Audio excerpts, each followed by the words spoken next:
ಮಧುರ ಅಗ್ರಿಟೆಕ್ಗೆ ನಮ್ಮ ರೈತ ಬಾಂಧವರಿಗೆ ಸ್ವಾಗತ.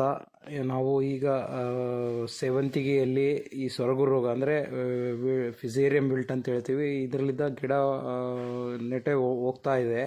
ಇದು ರೈತರು ಭಾಳ ಅನುಭವಿಸ್ತಾ ಇದ್ದಾರೆ ಈ ಒಂದು ಪರಿಸ್ಥಿತಿಯನ್ನು. ಗದಗ ಆಗಿರ್ಬೋದು, ಚಿತ್ರದುರ್ಗ ಆಗಿರ್ಬೋದು ಹಾಗೂ ದಾವಣಗೆರೆ ಈ ಭಾಗದಲ್ಲಿ ಹೆಚ್ಚಿನ ಉಷ್ಣಾಂಶ ಇರುವುದರಿಂದ ಇದರ ಎಫೆಕ್ಟ್ ಇನ್ನೂ ಜಾಸ್ತಿ ಆಗ್ತಾ ಹೋಗುತ್ತೆ.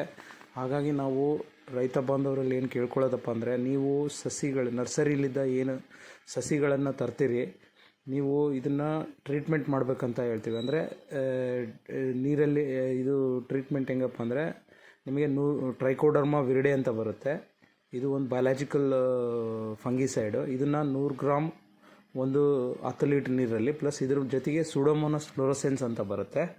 ಇದನ್ನು 100 ಗ್ರಾಮ್ 10 ಲೀಟ್ರ್ ನೀರಲ್ಲಿ ಕಲಿಸ್ಕೊಂಬಿಟ್ಟು ಎರಡನ್ನು ನೀವು ಈ ಏನು ರೂಟ್ ಡಿಪ್ ಮಾಡಬೇಕು, ಹೊಸದಾಗಿ ಏನು ತಂದಿರ್ತೀರಲ್ಲ ಆ ಒಂದು ಸಸಿಗಳನ್ನು ಒಂದು 10-15 ನಿಮಿಷದವರೆಗೂ ಡಿಪ್ ಮಾಡಿಬಿಟ್ಟು ಆಮೇಲೆ ಇವುಗಳನ್ನು ನೀವು ಸಸಿಗಳನ್ನು ನಾಟಿ ಮಾಡಬೇಕು.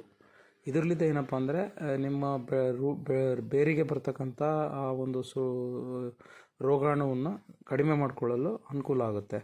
ಈಗ ನಾನೊಂದು ಎಕ್ಸಾಂಪಲ್ ಹೇಳ್ತಾ ಇದ್ದೀನಿ. ಫಸಲ್ ರಕ್ಷಾ ಅಂತ ಬರುತ್ತೆ, IPL ಕಂಪ್ನಿದು.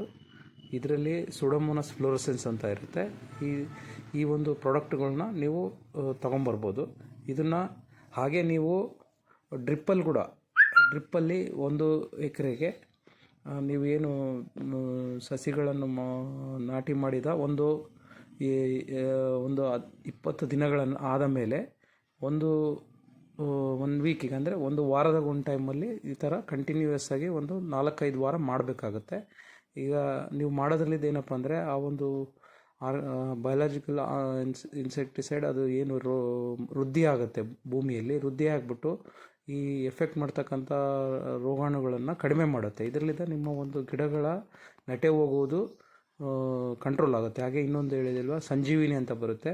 ಇದು ಟ್ರೈಕೋಡರ್ಮಾ ವಿರಿಡೆ ಅಂತ. ಇವೆರಡನ್ನು ನೀವು 1 kg 1 ಎಕರೆಯಲ್ಲಿ ಡ್ರಿಪ್ಪಲ್ಲಿ ಕೂಡ ಬಿಡ್ಬೋದು, ಅಥವಾ ಡ್ರಂಚ್ ಕೂಡ ಮಾಡ್ಬೋದು. 2 ಗ್ರಾಮ್ 1 ಲೀಟ್ರ್ ನೀರಿನಲ್ಲಿ ಹಾಕ್ಕೊಂಡ್ಬಿಟ್ಟು ಪ್ರತಿಯೊಂದು ಗಿಡಕ್ಕೂ ಡ್ರಂಚ್ ಮಾಡ್ಬೋದು. ಇದರಲ್ಲಿದ್ದ ಏನಪ್ಪ ಅಂದರೆ, ನೀವು ನಟೆ ಹೋಗೋದು ಅಥವಾ ಸೊರಗು ರೋಗವನ್ನು ತಡೆಗಟ್ಟಲು ಸಾಧ್ಯವಾಗುತ್ತೆ. ಹಾಗೆ ಈಗ ಹೆಚ್ಚಾಗಿ ಈ ನುಸಿ ಅಂತ ಹೇಳ್ತೀವಿ, ಅಂದರೆ ಈ ಕರಿಜಿಗಿ ಆಗಲಿ ಅಥವಾ ಮತ್ತು ಥ್ರಿಪ್ಸ್ ಆಗಲಿ, ಬ್ಲ್ಯಾಕ್ ಥ್ರಿಪ್ಸ್ ಆಗಲಿ, ಇವೆಲ್ಲ ಜಾಸ್ತಿ ಆಗ್ತಾ ಇರೋದ್ರಲ್ಲಿದ್ದ ಮಧುರ ಅಗ್ರಿಟೆಕ್ನ ಅಲ್ಟ್ರಾ 2 ಮಾರ್ಕರನ್ನು ನೀವು ಹೊಡೆಯೋದ್ರಲ್ಲಿದ್ದ ಇದರ ಒಂದು ನುಸಿನ ಕಡಿಮೆ ಮಾಡ್ಕೋಬೋದು. ಹಾಗೆ ನಿಮಗೆ ಹುಳದ ಒಂದು ಬಾಧೆ ಇದ್ದರೆ ಈ ಎಕ್ಸಾನ್ ಅಂತ ಬರುತ್ತೆ, ಇದನ್ನು ಕೂಡ ಉಪಯೋಗಿಸೋದು. ಹೆಚ್ಚಿನ ಮಾಹಿತಿಗೆ ನಮ್ಮನ್ನು ಸಂಪರ್ಕಿಸಿ. ಧನ್ಯವಾದಗಳು.